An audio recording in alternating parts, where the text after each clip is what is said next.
ರೇಣುಕಾಸ್ವಾಮಿ ಕೊಲೆ ಪ್ರಕರಣ ದಿನಕ್ಕೊಂದು ಹೊಸ ತಿರುವು ಪಡೆದಿದೆ.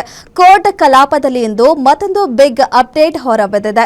ಪ್ರಕರಣದ A14 ಆರೋಪಿ ಪ್ರದೋಷ್ ತನ್ನನ್ನು ಮಾಫಿ ಸಾಕ್ಷಿಯಾಗಿ ಪರಿಗಣಿಸುವಂತೆ ಸಲ್ಲಿಸಿದ ಅರ್ಜಿಯ ಆದೇಶ ಪ್ರಕ್ರಿಯೆಯನ್ನು ಕೋರ್ಟ್ ಆಗಸ್ಟ್ 24ಕ್ಕೆ ಮುಂದೂಡಿದೆ. ಹಾಗಿದ್ರೆ ಕೋರ್ಟ್ನಲ್ಲಿ ಇಂದು ನಡೆದಿದ್ದೇನು?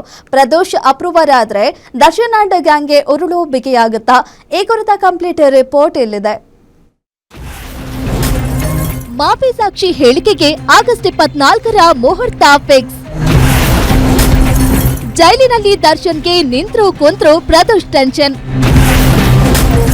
ರೇಣುಕಾಸ್ವಾಮಿ ಕೇಸ್ಗೆ ಸೋಮವಾರವೇ ಸಿಗುತ್ತಾ ಟ್ವಿಸ್ಟ್?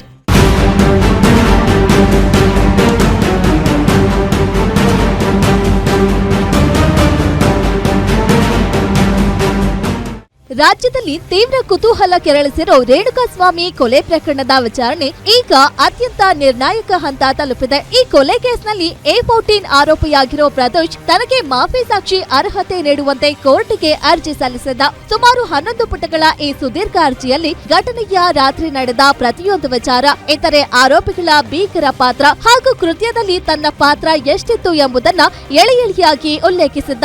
ವಾದ ಪ್ರತಿವಾದ ಆಲಿಸಿದ ಬಳಿಕ ಕೋರ್ಟ್ ಅಪ್ರೂವಲ್ ಸ್ಟೇಟ್ಮೆಂಟ್ ಪ್ರಕ್ರಿಯೆಗೆ ಮುಂದಾಗಿತ್ತು. ಆದ್ರೆ ಇಂದಿನ ಕಲಾಪದಲ್ಲಿ ಈ ಆದೇಶವನ್ನ ಆಗಸ್ಟ್ 24ಕ್ಕೆ ಕಾಯ್ದಿರಿಸಲಾಗಿದೆ.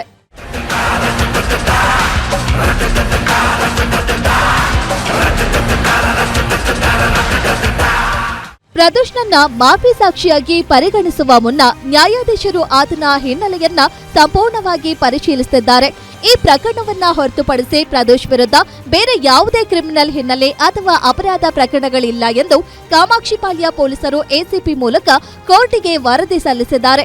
ಅಷ್ಟೇ ಅಲ್ಲದೆ ಪ್ರದೋಷ್ ಪರಪ್ಪನ ಅಗ್ರಹಾರ ಜೈಲಿನಲ್ಲಿದ್ದಾಗ ಆತನ ನಡವಳಿಕೆ ಹೇಗಿತ್ತು ಎನ್ನುವ ಬಗ್ಗೆ ವರದಿ ನೀಡುವಂತೆ ಜೈಲಾಧಿಕಾರಿಗಳಿಗೆ ಕೋರ್ಟ್ ಸ್ಪಷ್ಟ ಸೂಚನೆ ನೀಡಿದೆ. ಜೈಲು ಅಧಿಕಾರಿಗಳಿಂದ ಆತನ ವರ್ತನೆಯ ವರದಿ ಬಂದ ನಂತರವೇ ಮಾಫಿ ಸಾಕ್ಷಿ ಅರ್ಜಿಯ ಅಂತಿಮ ಆದೇಶ ನೀಡುವುದಾಗಿ ನ್ಯಾಯಾಧೀಶರಾದ ಸುಜಾತಾ ಮಡಿವಾಳಪ್ಪ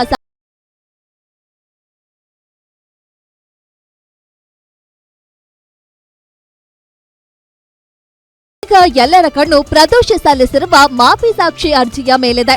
ಒಂದು ವೇಳೆ ಕೋರ್ಟ್ ಆತನನ್ನ ಅಪ್ರೂವರ್ ಆಗಿ ಸ್ವೀಕರಿಸಿದ್ರೆ ಪ್ರಕರಣದ ಸಂಪೂರ್ಣ ದಿಕ್ಕೇ ಬದಲಾಗಲಿದೆ. ಒಳಗಿನ ರಹಸ್ಯಗಳೆಲ್ಲವೂ ಒಂದೊಂದಾಗಿ ಹೊರಬರಲಿದ್ದು ಪ್ರಕರಣದ ಪ್ರಮುಖ ಆರೋಪಿಗಳಾದ ದರ್ಶನ್ ಹಾಗೂ ಪವಿತ್ರ ಗೌಡ ಸೇರಿದಂತೆ ಇಡೀ ಗ್ಯಾಂಗ್ಗೆ ಇದು ನುಂಗಲಾರದ ತುತ್ತಾಗುವ ಎಲ್ಲ ಸಾಧ್ಯತೆಗಳಿವೆ.